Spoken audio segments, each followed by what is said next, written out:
Hello everyone, তোমার সবাই কেমন আছে? আশা করি তোমার সবাই খুব ভালো আছে আর আমিও খুব ভালো আছি। Welcome back to my channel. আমার চ্যানেলের পক্ষ থেকে নতুন একটা ভিডিওর সঙ্গে তোমাদের সকলকে জানাই অনেক স্বাগত। তো দেখো, সকাল সকাল আমি স্নান করে রেডি হয়ে গেছি। তো এদিকে রান্নাঘরে মা রান্না করছিল, সকালে রুটি করছিল আর মামার জন্য ভাত রান্না করছিল। আর এদিন ছিল একাদশী পারণীর দিন, আর সেদিনই ছিল 27শে ডিসেম্বর, মানে 27শে নভেম্বর আমার মামামের জন্মদিন।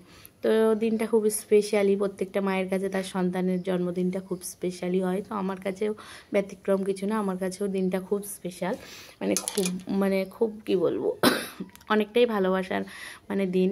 প্রত্যেকটা মাই চাই, প্রত্যেকটা মেয়েই চাই মা হতে। তা মা হলে সেই দিনটাতে তার তো স্বাভাবিক আনন্দ হয় না। তো সেই দিনটাতে আমিও খুব আনন্দ করছিলাম, অনেক কিছু ভাবছিলাম যে কী করব মেয়ের জন্মদিনে, ছোট করেই হোক বড় করেই হোক, মনে মনেই ভাবছিলাম যে কী করব। তো সকাল সকাল স্নান করে সব কিছু গুছিয়ে নিয়ে এই যে মাথাটাকে আশ্রে নিয়েছি, একটু শ্যাম্পু করেছিলাম। তো দেখলাম কান দুটো ফাঁকা আছে, কানের পরা হয়নি, তো কানেরটাও একটু পরে নিচ্ছি।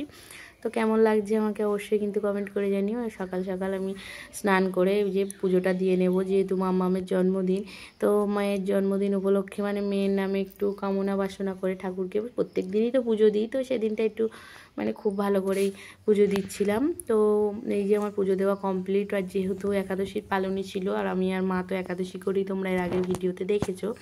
তো মা আর আমি একাদশী করি, তাই পালনের দিনে এই যে ফল প্রসাদ দিয়ে চিড়ে দিয়ে ভোগ দিয়েছিলাম। এই ভোগ প্রসাদ তুলে আমরা খেয়ে পালনিটা ভঙ্গ করব, তারপরে আমরা কিছু খেতে পারবো।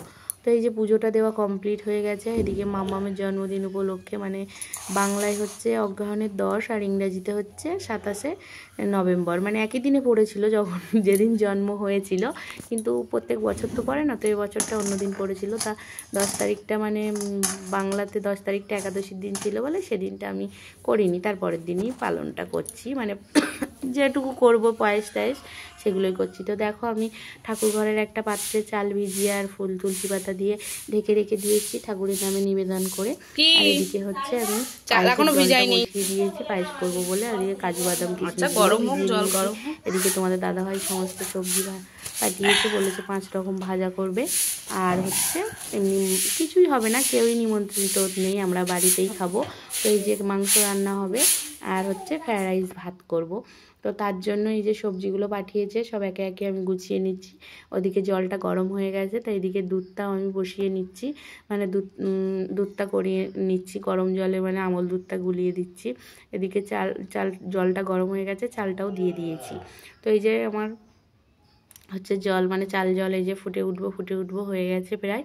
এই যে দুধটাও দিয়ে দিয়েছি, এবার ফুটে উঠলে এতে পায়েস দেবো, চিনি দেবো, কাজু বাদাম কিশমিশ এলাচ সব কিছু আমার দেওয়া কমপ্লিট হয়ে গেছে। তো পায়েসটাও আমার রেডি হয়ে গেছে। তো কেমন লাগছে দেখতে অবশ্যই কিন্তু জানিও তোমরা। পায়েসটা কিন্তু খেতে খুব সুন্দর হয়েছিল। এই যে মামামের জন্য আগে থাকতে একটা পায়েস তুলে রেখে দিয়েছিলাম, যেহেতু ওর মুখে আশীর্বাদ করব তাই জিনিস তুলে রেখেছিলাম। এদিকে হচ্ছে মাংসটাও কাটা কমপ্লিট হয়ে গেছে। তো মাংসটা কেটে নিয়েছি, নিয়ে একে একে সমস্ত সবজিগুলোও আমি কেটে নিয়েছি। এই যে ফ্রাইড রাইসের জন্য হচ্ছে বিনস গাজর এদিকে কেটে নিয়েছি। তো খুব কুচো কুচো করিনি, কিন্তু মোটামুটি কুচো কুচো করে কেটে নিয়েছি। এই যে 5 রকম ভাজা করবো, 5 রকম না 7 রকম ভাজার জন্য এই যে কেটে নিয়েছিলাম। আর হচ্ছে এদিকে পেঁয়াজ আদা রসুন টমেটো ক্যাপসিকাম সব গুছিয়ে নিয়েছি, রান্না করার জন্য যা যা লাগে। এদিকে শিলনোড়াটাও পেতে নিয়েছি, সব মশলাগুলো বেটে নেব। এদিকে মাংসের আলু কাটা কমপ্লিট। এদিকে রাইস করার জন্য চালটাও আমি ভিজিয়ে রেখেছি, ভিজিয়ে রেখে এদিকে উনুনটা ধরিয়ে দিয়ে এই যে একে একে সব সবজিগুলো ভেজে আমি তুলে নিয়েছি। তো অনেক কিছুই ভাবনা চিন্তার মধ্যে দিয়ে রান্নাবান্নাগুলো করা হচ্ছিল, ভাবছিলাম কিভাবে দেব মেয়েকে সাজিয়ে গুছিয়ে খেতে, এইভাবেই ভাবছিলাম। ভাবতে ভাবতে দেখো আমার 5 রকম ভাজাগুলোও কমপ্লিট হয়ে গেছে। ওদিকে হচ্ছে রাইসের জন্য বিনস গাজর এগুলোও ভাজা কমপ্লিট হয়ে গেছে। তো এই যে তখন উঠতি বেলায় মামামকে দুপুরবেলা আশীর্বাদ করব, তার জন্য এই যে হচ্ছে ফুল তুলসী পাতা দুলবো সব কিছু গুছিয়ে নিয়েছি, পায়েস আর মিষ্টি দিয়েছি, একটু প্রদীপ ধরিয়ে দিয়ে এই যে মামামকে একে একে সবাই আশীর্বাদ করবে, মামামের সব দাদান বড় মা, তারপরে হচ্ছে ঠাম্মি, পাপা, মা, মানে সবাই আশীর্বাদ করবে।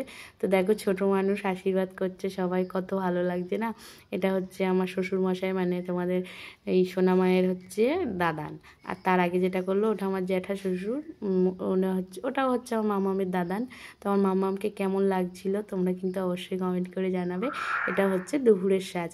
তো মানে কেক কাটার পর্বটা পরের দিন, মানে পরের ভিডিওতে পোস্ট করব, অনেকটা বড় হয়ে যাবে, তাই কেক কাটার ভিডিওটা এটাই শেয়ার করলাম না। এতে শুধু আশীর্বাদ পর্ব, কী কী খাওয়া দাওয়া হলো, কী কী করলাম সেটাই শেয়ার করছি।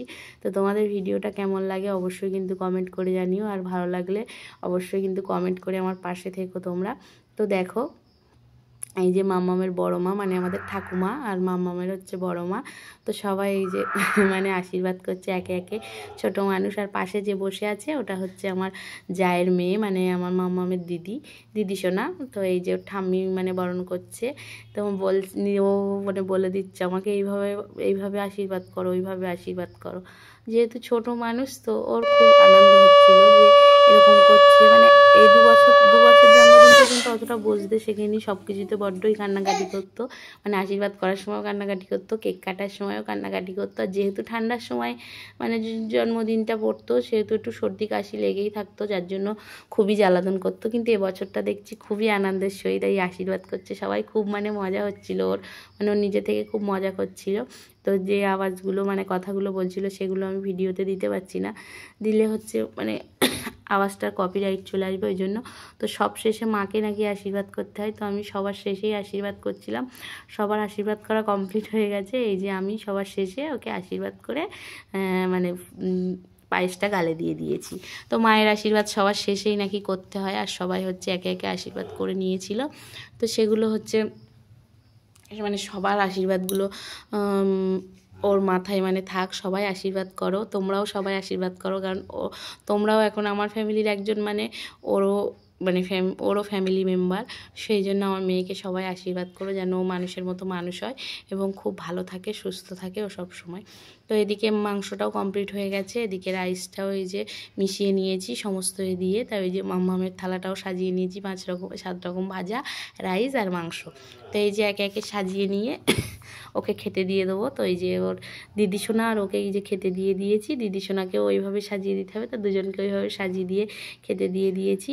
তো আমার মাম্মামের জন্মদিনের মানে সেলিব্রেশন এই যেটুকু পেরেছি দুপুর পর্যন্ত সেইটুকু তোমাদের সাথে শেয়ার করেছি। ছোট্ট কিছু আয়োজন, অনেক বড় কিছু না, অনেক বড় মাপেরও কিছু না। তো তোমাদের কেমন লাগলো অবশ্যই কিন্তু কমেন্ট করে জানিও, আর আমার মাম্মামের এই ছবিগুলো কেমন লাগছে অবশ্যই কিন্তু জানিও। জন্মদিনের দিনে একটা শর্ট ভিডিও পোস্ট করেছিলাম, তো খুব একটা ভিউজ হয়নি। তো যে কজনেই দেখেছো ওকে আশীর্বাদ করো মন থেকে, যে ও যেন খুব ভালো মানুষ হয় এবং সুস্থ থাকে। তো কেমন লাগছে ছবিগুলোতে অবশ্যই কমেন্ট করে জানিও আমার মাম্মাম। তো হচ্ছে এরপরে ভিডিওতে আসছে হচ্ছে কেক কাটা পর্ব, সেটা রাতের, সেটা দিলে অনেকটাই বড় হয়ে যেত, তোমাদের দেখতে অতটা ধৈর্য লাগতো না, তাই ছোট করেই মানে যতটুকু করেছি ছোট করেই দিয়েছি। পরের দিন অবশ্যই মানে পরের ভিডিওতে আসছে কেক কাটা পর্ব, কেউ মিস করবে না।